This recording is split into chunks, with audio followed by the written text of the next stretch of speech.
바르는 약부터 설명을 좀 드리면, 바르는 약의 대표적인 것은 우리나라 분들은 간지럽다라고 하는 느낌이 드실 때 벗겨냅니다. 이런 것들을 하시면 본인이 바이러스를 쭉쭉. 네, 안녕하세요. 네, 안녕하세요. 오늘은 조금 색다른 주제를 가지고 왔는데요. 네. 바로 사마귀입니다.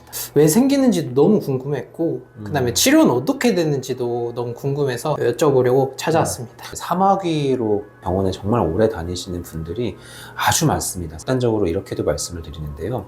사마귀가 단 하나도 없는 사람은 거의 없을 겁니다. 사마귀라는 것이 어떤 분들에게서는 많은 문제를 일으키고, 또 어떤 분들은 큰 문제 없이 지내시는 경우가 있기 때문에 오늘은 이 사마귀에 대한 특집으로 말씀을 드리면 좋겠네요. 사마귀라는 것은 HPV라고 하는 바이러스에 의한 감염 질환입니다. HPV는 한국말로 인간 유두종 바이러스라고 하는데, 종류가 현재까지 알려진 것만 150가지가 넘습니다. 크게 4가지로 나눠볼 수 있을 것 같고요. 첫 번째는 흔히 보이는 손발 사마귀입니다. 그리고 두 번째는 보통 사마귀라고 하는 것들, 그리고 세 번째는 편평 사마귀, 이것도 굉장히 흔해요. 그리고 마지막으로 항문 생식기 주변에 생기는 성기 사마귀, 이렇게 이제 우리가 구분을 크게 나눠볼 수가 있겠습니다. 대개는 바이러스 자체에 대한 면역력이 개개인의 차이가 다 존재를 하는데, 유독 좀 낮은 분들이 있어요. 면역력이 좀 떨어지는 분들이 있습니다. 암 환자분이시라든지, 면역력이 심각하게 저해된 이식 환자분이시라든지, 이런 분들 같은 경우에는 전체적인 면역력이 저하가 있기 때문에 아무래도 HPV 바이러스뿐만이 아니라 곰팡이나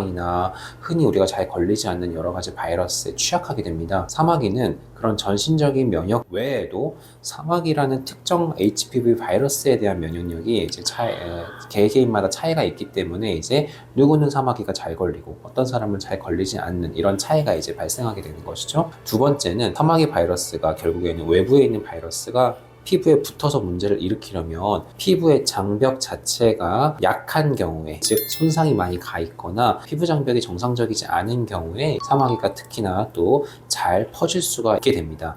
예를 들어서 아토피 피부염이라든지 건선이라든지 이런 식으로 피부 장벽이 많이 무너져 있는 이런 분들 같은 경우에 마찬가지로 사마귀가 좀 잘 퍼질 수 있고, 또한 아이들 같은 경우는 여러 가지 집단 생활이나 혹은 물놀이나 수영장 혹은 맨발로 막 다니는 태권도장 이런 곳에서 굉장히 잘 옮거든요. 그래서 아무래도 노출에 대한 기회도 높다 보니까 아이들에게서 또 사마귀가 높아지는 그런 이유라고 생각해 볼 수 있겠습니다. 첫 번째, 바르는 약부터 설명을 좀 드리면, 바르는 약의 대표적인 것은 베루말이라고 하는 약입니다.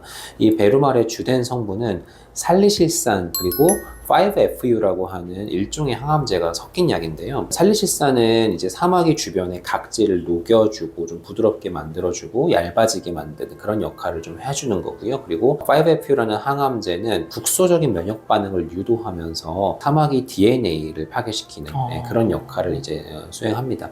다만 바르는 약은 적절하게 바르는 방법도 사실은 조금 까다롭고, 그리고 치료 실패율도 상대적으로 높은 편이어서 다른 물리적인 치료를 같이 병행을 할 때 바르는 약을 치료 효과를 조금 더 높이기 위한 목적으로 제한적으로 좀 사용하는 경우가 많고요. 단독 치료로는 사실 효과가 좀 떨어집니다. 두 번째, 물리적인 어떤 제거인데요. 물리적인 제거의 가장 대표적인 주자는 냉동 치료입니다. 특히 사마귀에 이게 효과적인 이유는 우리가 레이저 치료를 하거나 혹은 수술적인 치료를 했을 때 흉터가 남는 경우가 굉장히 많습니다.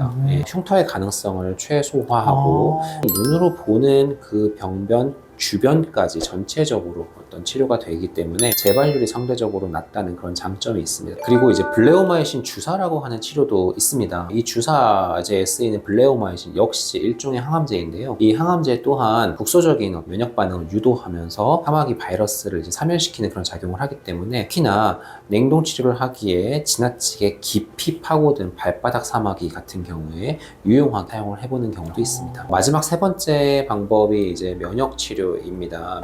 시메티딘이라고 하는 먹는 약, 그리고 DPCP라고 하는 특수한 약제, 이 두 가지가 이제 대표되는데, 사실상 나의 면역력을 끌어올려서 국소적으로 사마귀가 자연스럽게 사멸되도록 하는 그런 유도하는 치료거든요. 근데 다만 이게 생각만큼 그렇게 치료 효과가 높지는 않아요.